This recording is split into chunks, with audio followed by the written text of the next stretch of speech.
Radio Noida लोकमंच 91.2 FM पर मैं विनोद शर्मा आपका स्वागत करता हूं। हमारा साप्ताहिक कार्यक्रम जन की बात। इस बार कार्यक्रम में हम कोविड काल के दौरान जो 100 करोड़ देशवासियों को वैक्सीन लगी और उसके बाद का आगे की क्या योजना है, इन सब पर बात करने के लिए हमारे साथ स्टूडियो में जुड़ रहे हैं कोविड टास्क फोर्स कमेटी के national head doctor N.K. Arora ji. मैं अपने स्टूडियो में उनका अभिनंदन करता हूं। सर नमस्कार। नमस्कार शर्मा जी, आपसे मिलकर के बहुत बहुत धन्यवाद और आपके श्रोताओं से मिलने का आपने जो मौका दिया है उसका मैं बेहद मुंतज़िर हूँ। जी सर, ये बताइए कि 100 करोड़ का वैक्सीन लगाने का लक्ष्य जो हासिल किया वो तय समय में हासिल किया है, और आने वाले दिनों में जो हमारे सभी जो पात्र जितने भी उस आयु सीमा में आ रहे हैं उनको कब तक का वैक्सीन लगाने का लक्ष्य तय किया गया है, और आने वाले दिनों की जो सरकार की योजना है वैक्सीन को लेकर, वो सर हमारे श्रोताओं को शेयर कीजिए जानकारी। तो शुक्रिया, ये बहुत महत्वपूर्ण सवाल है और 100 करोड़ टीके देना दुनिया में हम चाइना को छोड़ दें तो किसी और देश ने ये उपलब्धि नहीं प्राप्त करी और इस तेजी से उपलब्धि नहीं प्राप्त करी है। और इसमें एक तरफ तो स्वास्थ्य कर्मियों का, वैक्सीन निर्माताओं का, वैक्सीन को ट्रांसपोर्ट एक दूसरे से जगह से लेके जाना, और साथ में एडमिनिस्ट्रेशन का, डिस्ट्रिक्ट एडमिनिस्ट्रेशन और स्टेट और नेशनल एडमिनिस्ट्रेशन का, यानी बहुत सारे महकमे साथ मिलकर आए तब काम हुआ। लेकिन सबसे अधिक शुभेच्छा के अधिकारी जो हैं वो हमारे भारतीय हैं, जिन्होंने तो शुरू की हिचकिचाहट को छोड़ करके वैक्सीन में विश्वास दिखाया और बहुत उत्सुकता से और उत्साह से ये टीके लगवाए। और आज ये स्थिति है कि लगभग 77 करोड़ वयस्कों ने कम से कम एक टीका लग चुका है। लेकिन इससे भी अधिक जो उपलब्धि है कि देश के हर कोने में, दूर दराज के कोने में, मुश्किल जगह पहुंचने वाले, जहाँ पैदल चलना पड़ता है, यहाँ रास्ते आसान नहीं है, वहां पर भी ये टीके दिए गए हैं। और इस तरीके से एक कोई भी एक टीके से वंचित नहीं रहा गया। कोशिश की गई है कि हर क्षेत्र में इसको पहुंचाया जाए। शुरू में ये लोगों के मन में था कि भाई ये तो एक शहरी समस्या है और शहर के लोगों तक सीमित रह जाएगा। जी। आज जो है 2/3 से 70% तक के टीके जो हैं वो ग्रामीण क्षेत्रों में और दूर दराज के क्षेत्रों में लगे हैं। तो पूरा प्रयास ये है कि सभी को टीके मिले और उसमें जो एक इक्विटी और बराबर का जो हिस्सेदारी है इस कार्यक्रम में वो सभी के लिए मुमकिन है। जी। अब आपने सवाल मेरे से पूछा कि आगे की क्या रणनीति रहेगी और क्या ये जो हमने एक पड़ाव पार किया है, क्या ये समय पे था या इसमें देरी हुई। जी। तो मैं यहाँ पर 2-3 बातें कहना चाहूंगा कि जब जनवरी में ये कार्यक्रम शुरू हुआ तो 2-3 चीजें बिल्कुल साफ थी। पहली बात कि टीकों की मात्रा असीमित नहीं है, और दूसरा कि वयस्कों में टीका पहली बार लगाया जा रहा है, तो वयस्क इसके प्रति क्या अपनी प्रतिक्रिया देंगे, इसको किस तरीके से हाथों हाथ लेंगे या मन में हिचक रहेगी सुरक्षा से संबंधित, और वो सब शुरू की समस्याएं हम सबको मालूम है। इसको 6-8 हफ्ते 10 हफ्ते में एक तरीके से पार किया गया। उसमें चिकित्सा के क्षेत्र से जुड़े लोगों के मन में भी संशय था, लेकिन वो धीरे धीरे वो खत्म हो गया। और जैसे जैसे टीकों की उपलब्धता बढ़ती चली गई, लोगों के मन में विश्वास भी बढ़ता चला गया सुरक्षा के प्रति और इनकी प्रभावी बन की वजह से, और टीकों की संख्या मतलब प्रतिदिन जो एक रफ्तार है वो बढ़ती चली गई। और जून के मध्य के बाद तो ये रफ्तार बहुत तेजी से है, और अब स्थिति ये है कि हमारे पास महीने में 25 से 30 करोड़ टीके उपलब्ध होते हैं, निर्माण होता है, और कोशिश है कि वो पूरे टीके लगाए जाए। हमने अपने लिए लक्ष्य तय किया था कि जुलाई के अंत तक 50 करोड़ टीके लगा देंगे और सबके सहयोग से 7 अगस्त तक एक लक्ष्य उपलब्ध हो गया था। 50 करोड़ टीके का जो लक्ष्य था तो 7 अगस्त को पूरा हो गया था और अक्टूबर तक आते आते ये मालूम था कि भाई 100 करोड़ टीके लग जाएंगे और बिल्कुल वैसे ही है। तो आगे पीछे 8-10 दिन का फर्क रहा, लेकिन सारी की सारी जो गति है टीकाकरण की वो एक तयशुदा कार्यक्रम के अंतर्गत चल रही है, जिसमें टीकों की उपलब्धता एक है, जो लोगों के बीच में उत्सुकता और जो उत्साह बना हुआ है वो दूसरी तरफ है और तीसरी तरफ टीका देने के लिए जो एक इंफ्रास्ट्रक्चर की जरूरत होती है, चाहे वो कोविड था या जो हमारे स्वास्थ्य कर्मी हैं उनको भी शनय जो है फैलाया गया और तो इस स्थिति में पहुंचे हैं। तो अभी तक के जो हमने अपने लिए मील के पत्थर या पड़ाव तय किए गए थे, करीब करीब हम उन पड़ाव के हिसाब से ही सारा कार्यक्रम चल रहा है। तो सर आने वाले दिनों में जो बाकी बचे हैं उनके लिए क्या लक्ष्य तय किए गए हैं? क्योंकि हमारी आबादी लगभग अकॉर्डिंग टू जो हमारा वो है प्लान, उसके हिसाब से लगभग 95 करोड़ को देना है और 190 करोड़ देना टोटल। तो वो कैसे हासिल करेंगे, उसके लिए भी जो रणनीति बनाई गई है वो भी हमारे श्रोताओं के साथ शेयर कीजिए सर। हाँ, तो इस समय जैसे कि मैंने बताया कि लगभग 77 करोड़ को कम से कम एक टीका लग गया है, 35 करोड़ को 2 टीके लगे जी। और आने वाले समय में कोशिश है कि इस साल के आखिर तक इस देश के हर एक वयस्क को कम से कम एक टीका लग जाए और करीब इस समय 20 से 22 करोड़ व्यक्ति वयस्क ऐसे हैं जिनको अभी टीके नहीं लगे हैं और हमें बहुत आशा है, उम्मीद है कि इस साल के आखिर तक, क्योंकि टीकों की अभी कमी नहीं है और लगभग 30 करोड़ टीके हर महीने हैं। इस महीने जो अक्टूबर है, अक्टूबर के महीने का भी अभी एक हफ्ता रहता है और साथ ही साथ जो टीकों की उपलब्धता इस समय आज जैसे कि न्यूज़पेपर में था, करीब 10-11 करोड़ टीके पूरे देश में प्रदेशों के पास रखे हुए हैं, तो टीकों की कमी नहीं है। तो हमें उम्मीद है कि इस साल के अंत तक आते आते हर एक व्यक्ति को एक टीका जरूर लग जाएगा। पिछले आप अगर 4 हफ्ते 3 हफ्ते से देखेंगे तो दूसरा टीका लगने वालों की संख्या अब पहले टीके वालों से बढ़ती जा रही है जी। और वो उसका एक कारण है कि हमारी ज्यादातर टीके जो हैं कोविशील्ड हैं और कोविशील्ड में 2 टीकों के बीच का अंतराल 3 से 4 महीने के बीच में है। तो जिसको जुलाई में टीका मिलना है पहला, वो अब अक्टूबर में उसको दूसरा टीका मिलेगा। तो इस तरीके से अब जो है अगस्त वाले नवंबर में और सितंबर वाले दिसंबर में, तो इस तरीके से अब दूसरे टीके वाले की संख्या बढ़ेगी और पहले टीके का है प्रयास जो 20-22 करोड़ लोग रह गए हैं उनको भी पहला टीका मिल जाए। तो हमें उम्मीद है कि इस साल के आखिर तक लगभग हर एक 90-95 करोड़ जो वयस्क है उनको एक टीका लग जाएगा और 4-6 हफ्ते और अधिक लगेंगे कि भाई दूसरा टीका लगने के लिए उनको इंतजार करना होगा।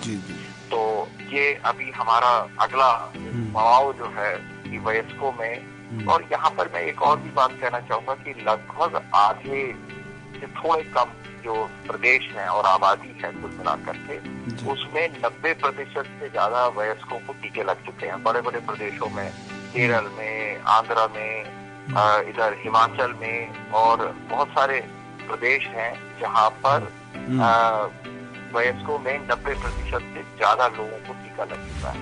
ये बहुत उत्साहजनक है और ये चिकित्सा से जुड़े हुए जो फ्रंट लाइन वर्कर्स हैं उनके लिए ये एक गुट्टी की तरह काम करता है कि उनको और मेहनत करने के लिए प्रोत्साहित करता है, ऊर्जा से भरता है ये। और हमें उम्मीद है कि लोगों को, और यहाँ पर एक और भी पक्ष है कि हमारे यहाँ दूसरी लहर बहुत ही एक भयावह थी, उसने काफी नुकसान किया, लेकिन एक फायदा और हो रहा है कि बहुत सारे लोगों को प्राकृतिक तौर पे संक्रमण हो चुका है कोरोना का।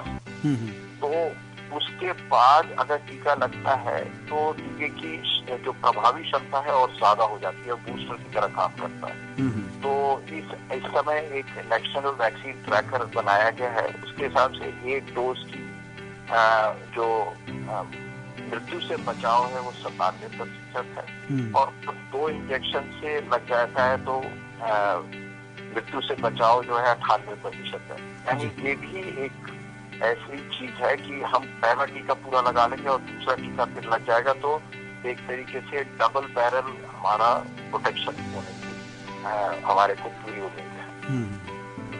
अच्छा सर, एक चीज बताइए कि इस तरह की चर्चा चली है कि जो 84 दिन का गैप है कोविशील्ड का, उसको कुछ कम करने का प्रयास किया जा रहा है और इस तरह की कोई प्लानिंग चल रही है, क्या वो सही है या इस पर कोई विचार किया जा रहा है? मेरी गाड़ी अगर अच्छे खासे चल रही है और इंजन की ओवरऑलिंग खोल लेता हूँ तो कंसीडर कर रहा है।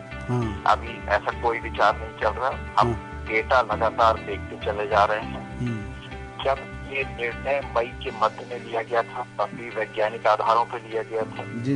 अगर आज हमें कोई निर्णय में कोई परिवर्तन करने की जरूरत होगी तो भी वैज्ञानिक आधार और साक्ष्यों के आधार पर करेंगे जी। और तो फिलहाल जो है जो वैज्ञानिक साक्ष्य मिल रहे हैं, तभी तो मैं आपको बताया कि वैज्ञानिक हिसाब से जो वैक्सीन ट्रैकर है कि एक डोज से 97 और 2 डोज से 98% है। इसका मतलब यह, और इसमें ज्यादातर कोविशील्ड है, और कोविशील्ड के ये तब का डेटा है, ये अप्रैल के मध्य से लेकर के सितंबर के अंत तक का डेटा है, जिसमें ज्यादातर कोविशील्ड दी गया तो 3 महीने के अंतराल से किया गया है। तो अभी हमें ऐसा नहीं लगता कि कोई जरूरत है उसमें अंतराल में कोई परिवर्तन करने। अच्छा, एक अगर भविष्य में जरूरत होगी तो जरूर किया जाएगा, लेकिन फिलहाल इस तरह की कोई सोच नहीं। अच्छा सर, जो बच्चों की वैक्सीन आई है और उस पे लगाने का प्लान है, उसको लेकर सरकार की क्या योजना है? क्योंकि अभी तक बच्चों की वैक्सीन को लेकर कोई चिकित्सकों की राय कि इसको जरूरत है नहीं है, या अभी क्या किस चीज का वेट किया जा रहा है? बच्चे हमारे सबसे मूल्यवान निधि हैं जी, और वो हम सब के लिए जरूरी है कि उनकी देखभाल उतनी ही या ज्यादा शिद्दत से होनी चाहिए वनस्पत बाकी आबादी से। तो बच्चों के लिए पूरी तैयारी की जा रही है। 2 वैक्सीन का ट्रायल वगैरह और डेटा मिल गया है। एक ज़ाइकोवी-डी जो डीएनए वैक्सीन है, दूसरा कोवैक्सीन, और इसके अलावा 2 और वैक्सीन हैं, कार्बोवैक्स जो बायोलॉजिकल की वैक्सीन है, कोवैक्स जो सीरम इंस्टीट्यूट की है, और इसके बाद भारत की अपनी डीएनए वैक्सीन भी आने वाली है जो बच्चों में इस्तेमाल की जा सकेगी। तो लबोलबाब ये है कि बच्चों के लिए पूरी तैयारी की जा रही है। बच्चों में बीमारी बहुत हल्की होती है, जहाँ लक्षण नहीं के बराबर होते हैं, और गंभीर बीमारी या मृत्यु होने की संभावना लगभग ना के बराबर है। ऐसी स्थिति में बच्चों को जो प्रतिरोधक क्षमता देने की जरूरत है वो इसलिए क्योंकि ये फिर ये वायरस को एक जगह से दूसरी जगह फैलाते हैं, तो उसमें फर्क पड़ेगा। और साथ में जो हमारे समाज में जो लोग टीकाकरण से रह जाते हैं उनका खतरा भी कम हो जाता है। तो इसमें भी एक प्राथमिकता तय की जा रही है। जो बच्चे जिनको कुछ बीमारियां होती हैं जिसकी वजह से गंभीर बीमारी होने की संभावना 3 से 9 गुना बढ़ जाती है, तो इन बच्चों की एक सूची बनाई जा रही है, और वो सूची के हिसाब से इन बच्चों का जो टीकाकरण है बहुत जल्दी शुरू किया जा सकेगा। लेकिन स्वस्थ बच्चों का टीकाकरण जब वयस्कों का पूरा हो जाएगा उसके बाद किया जाएगा, और इसी तरीके से अभियान के तौर पर कोशिश करेंगे। हमारे करीब 44 करोड़ बच्चे हैं जो उनको भी सभी को टीका लगता है। अच्छा, एक चीज़ और महसूस की जा रही है सर, पिछले 1.5-2 साल से जब से ये कोरोना आया है, और हमने पिछली वार्ता में भी चर्चा की थी कि मेडिकल इंफ्रास्ट्रक्चर में बेहतरीन वृद्धि हुई है। उसका कोई आंकड़ा हमारे पास अगर उपलब्ध है तो वो हमारे श्रोताओं के साथ अगर शेयर कर सके तो बहुत ही अच्छा होगा, क्योंकि जिस तेज़ी से हमारा मेडिकल इंफ्रास्ट्रक्चर बढ़ रहा है वो वाकई सराहनीय है। तो आपने बहुत ही सामयिक एक मुद्दा उठाया है कि आज ही कल आदरणीय प्रधानमंत्री ने ये नया कार्यक्रम शुरू किया है इंफ्रास्ट्रक्चर को बिल्ड करने के लिए और काफी सारा इसमें धनराशि लगाई है। लेकिन अभी तक ये तो आने वाले सबसे बड़ी बात जो हुई, इस महामारी को एक त्रासदी की तरह ना देख करके एक अवसर के तौर पर देखा गया है। और इस अवसर को भुनाने के लिए जो हमारा स्वास्थ्य का जो तंत्र है उसमें सुदृढ़ता लाने के लिए कई कार्यक्रम करे गए। और एक चीज शीर्ष नेतृत्व से लेकर एक सबसे जो व्यक्ति दूर दराज के क्षेत्र में रहता है, सबको एक चीज बड़ी अच्छी तरीके से समझ आई पहली बार अच्छी तरीके से कि स्वास्थ्य और विकास एक ही सिक्के के दो पहलू, इनको अलग चीज नहीं हो सकता। अगर समाज स्वस्थ नहीं है तो विकास नहीं हो सकता, विकास अच्छा नहीं हो सकता अगर समाज स्वस्थ नहीं है। तो ये जो है आपस में जुड़ाव ये बड़ा अच्छी तरीके से निकल के आया है। और मेरे को पूरा विश्वास है कि आपको पहली बार नोटिस हुआ होगा कि स्वास्थ्य सेवाओं की तरफ इतनी तत्परता शायद पहली बार हम लोग अपने जीवन में देख रहे हैं। जी बिल्कुल बिल्कुल।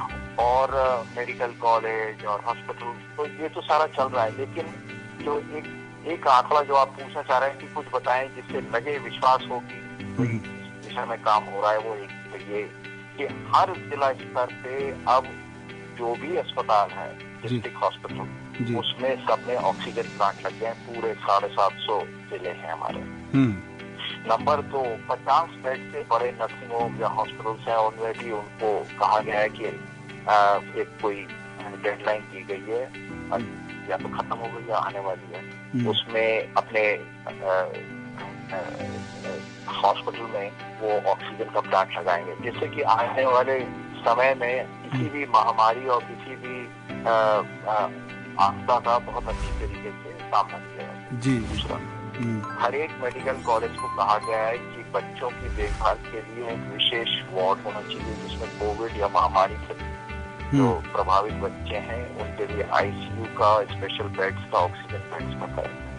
तीसरा, कि सारे देश में लगभग 2 लाख आईसीयू बेड का तैयारी कर ली गई है, जिसमें से 1 लाख बेड के वेंटिलेटर भी रहेगा। तो एक ये उत्तरोत्तर वृद्धि है और कई चीजें ये दिखाई तब देती है जब जरूरत पड़ता है एक आम आदमी को। ज्यादातर को हम ईश्वर ना करे हमें बीमारी डॉक्टर को देखना पड़े, अस्पताल में जाना, लेकिन जब जरूरत पड़े ये तब हत्या नहीं होनी चाहिए। तो कोशिश की जा रही है कि ये सुदृढ़ता लगातार की जाए और उसी दिशा में ये एक अगला कदम है कि पूरा एक अभियान या मिशन के तौर पे अगले 4-5 साल में सारे स्वास्थ्य सेवाओं को सुदृढ़ किया जाएगा और इसका आईटी का भी उपयोग पूरी अच्छी तरीके से किया जाएगा, जिससे कार्यक्रम को और भी एफिशिएंट किया जा सके।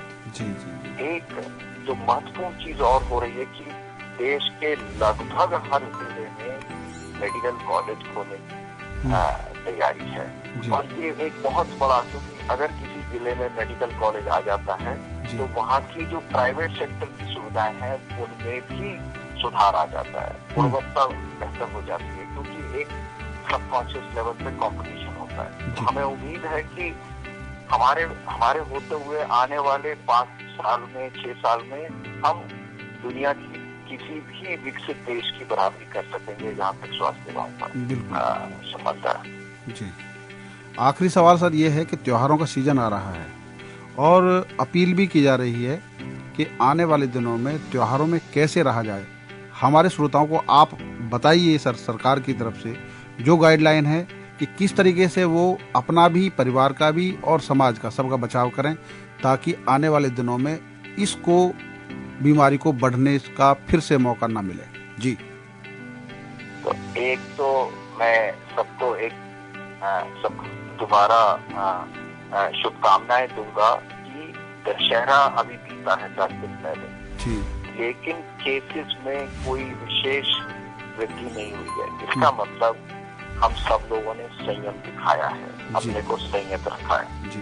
तो पहली बात तो ये मैं कहना चाहूंगा कि त्योहार हर वर्ष आते हैं। पिछले वर्ष भी हम सब लोगों ने बहुत संयम दिखाया, डिसिप्लिन दिखाया।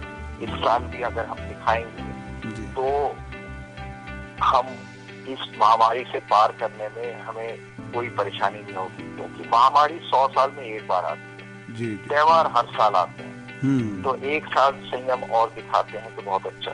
दूसरी चीज खास तौर पर मैं कहना चाहूंगा, देखिए कोरोना उपयुक्त व्यवहार जो है वो हमें मालूम है, मास्क लगाना है, डिस्टेंस रखना है और सफाई रखनी है, लेकिन खास तौर पर मैं सोशल डिस्टेंस के बारे में बात करना चाहूंगा। सोशल डिस्टेंस का मतलब खाली 2 गज की दूरी नहीं होता। सोशल डिस्टेंस का मतलब कि सामाजिक समारोह में, धार्मिक समारोह में, राजनीतिक समारोह में, बाजार में, भीड़ भाड़ वाले जगह पे अगर हम वहां से जाने से बचेंगे तो वो सामाजिक दूरी की तरफ हमारा सबसे अधिक कंट्रीब्यूशन या योगदान रहेगा। बिल्कुल।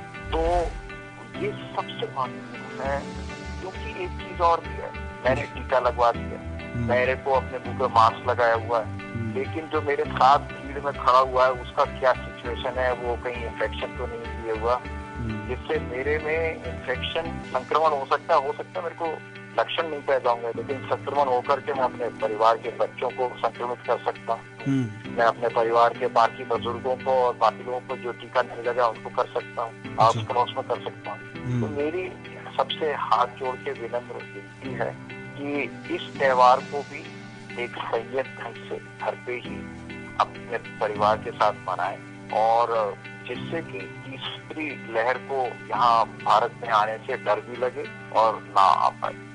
बिल्कुल, आपने बहुत ही एहतियात बरतने के साथ साथ कोरोना काल में जो अब तक के कार्य हुए हैं सरकार की तरफ से और आने वाले दिनों में जो योजना है उसको विस्तार से बताया। इसके लिए सर आपका बहुत बहुत धन्यवाद डॉक्टर अरोड़ा जी। ये मेरा सौभाग्य है और आपके सभी श्रोताओं को मेरा नमस्कार। नमस्कार। धन्यवाद। अभी आप सुन रहे थे ICMR की national Covid task force committee के प्रमुख डॉक्टर NK अरोड़ा जी को, जिन्होंने विस्तार से जानकारी दी कि कैसे 100 करोड़ का वैक्सीन लगाने का लक्ष्य हासिल किया गया और आने वाले दिनों में 31 दिसंबर 2021 तक का लक्ष्य है कि हर भारतीय नागरिक को जो 18 साल से ऊपर के हैं उनको कम से कम एक वैक्सीन लग जाए, और धीरे धीरे जब सबको वैक्सीन लग जाएगी दोनों, उसके बाद बच्चों को वैक्सीन लगेंगी जो स्वस्थ हैं। यह बात उन्होंने जानकारी हमारे इस कार्यक्रम के जरिए दी है। ऐसे ही विभिन्न कार्यक्रमों की जानकारी हम आपको इस रेडियो के माध्यम से देते रहेंगे। आप सुनते रहिए रेडियो नोएडा लोकमंच 91.2 FM, आपकी अपनी आवाज़। धन्यवाद।